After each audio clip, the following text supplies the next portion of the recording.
Tu as souvent des troubles digestifs, une récupération musculaire difficile, ou tu te sens tout simplement à plat mentalement.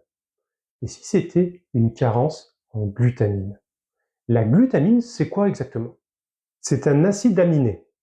Autrement dit, une petite molécule qui sert de brique de base pour fabriquer les protéines dans ton corps. Sans acide aminé, pas de muscles, pas d'hormones, pas d'enzymes. Et parmi eux, la glutamine est l'un des plus abondants et l'un des plus stratégiques. Elle soutient, attention, la régénération de la muqueuse intestinale, le fonctionnement du système immunitaire, la récupération physique et même la synthèse de certains neurotransmetteurs comme le GABA ou le glutamate.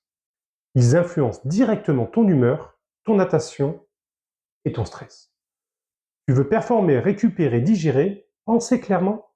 Tu as besoin de glutamine. Mais alors, pourquoi ton corps pourrait-il en manquer? En théorie, ton corps en fabrique. Mais en pratique, dès que tu es dans un état de stress psychologique ou psychique important, la production ne suffit plus.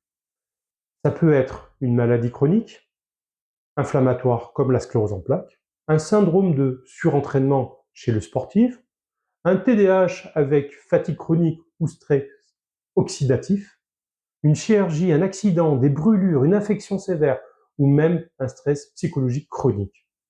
Il y a plein de cas où on peut être en carence. Dans ces situations, ton corps puise dans ses réserves de glutamine et peut rapidement vider le stock. Et c'est là que les symptômes apparaissent. Fonte musculaire, fatigue physique et mentale, troubles digestifs, baisse de l'immunité, manque d'appétit, mauvaise récupération. Et parfois même des troubles du sommeil. Chez les sportifs, la glutamine permet d'éviter à l'organisme de puiser dans les réserves de protéines et de muscles pour produire de l'énergie pendant les entraînements intenses. Résultat, moins de fonte de muscles, meilleure récupération et surtout moins de blessures. Chez les personnes atteintes de sclérose en plaques, on observe souvent une inflammation chronique et une perméabilité intestinale. D'ailleurs, il y aura une vidéo très prochainement là-dessus. La glutamine, en aidant à réparer la paroi intestinale et à soutenir le système immunitaire, peut devenir un vrai atout. Et pour les personnes, par exemple, qui sont TDAH, qui présentent souvent une mauvaise régulation du glutamate, des troubles du sommeil, une alimentation irrégulière et un stress chronique, l'apport en glutamine peut jouer un rôle dans la stabilisation de l'humeur et le confort digestif. Tu te reconnais dans certains de ces profils, alors tu te demandes sûrement que faire. Premier réflexe, l'alimentation. Tu trouves de la glutamine dans beaucoup d'aliments, hein. Les œufs, le bœuf, le poisson, le chou. Des produits laitiers également. Comme tout, vous pouvez prendre des compléments si besoin, même si je vous conseille en premier lieu une bonne alimentation. Et si vous avez besoin, n'hésitez pas à consulter. En poudre ou en gélule, la L-glutamine est facile à prendre, bien tolérée et surtout très utile dans une logique de régénération et de soutien de l'organisme. Quelques précautions à éviter lorsqu'on a un cancer actif. Ça peut accélérer le processus. Commence toujours par des doses progressives et fais-le dans le cadre d'un plan global avec alimentation, sommeil, respiration et activité adaptée. Sam, quoi.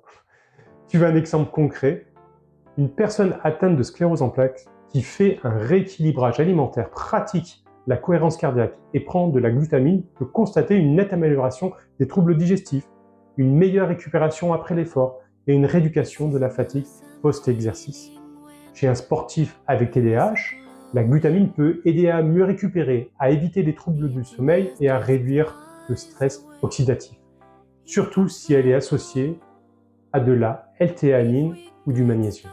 En résumé, la glutamine, c'est un levier sous-estimé. Elle peut faire la différence quand on l'intègre intelligemment, avec un vrai plan d'hygiène de vie. Si tu veux que je t'aide à évaluer si c'est adapté ou pas, tu peux me contacter par mail. Je te mets l'adresse sous la vidéo. Dis-moi en commentaire si tu as déjà essayé la glutamine et ce que tu as observé. À très bientôt. Ciao, ciao.